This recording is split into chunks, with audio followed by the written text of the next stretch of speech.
بچوں، آج میں آپ کو شرارتی چوہے اور شیر کی کہانی سناتی ہوں۔ اس کہانی میں ہم جانیں گے کہ شیر اور چوہا دوست کیسے بنے۔ تو کہانی کا آغاز کرتے ہیں۔ دونوں ایک جنگل میں رہتے تھے۔ جیسا کہ کہانی کے آغاز میں نے آپ کو بتایا تھا کہ چوہا بہت شرارتی تھا۔ وہ ہر روز نئی نئی شرارتیں کیا کرتا تھا۔ ایک دن شیر درخت کے سائے تلے سو رہا تھا۔ اچانک سے چوہے کا گزر وہاں سے ہوا۔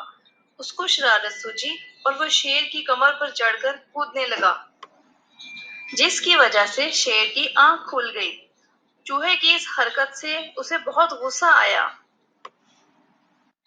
شیر نے چوہے کو پکڑ لیا اور چوہا ڈر گیا اور شیر سے منت کرنے لگا، میں آئندہ ایسا نہیں کروں گا۔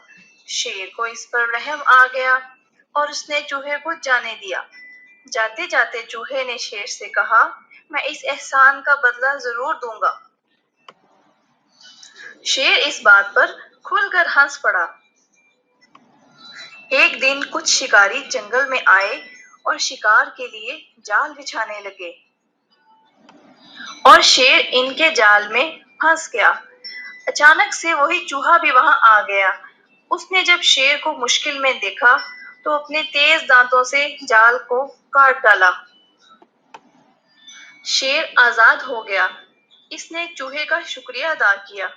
چوہے نے کہا، کوئی بات نہیں، ایک دن آپ نے میری مدد کی تھی تو آج میں نے آپ کی مدد کر دی۔ اس طرح سے وہ دونوں ایک دوسرے کے دوست بن گئے۔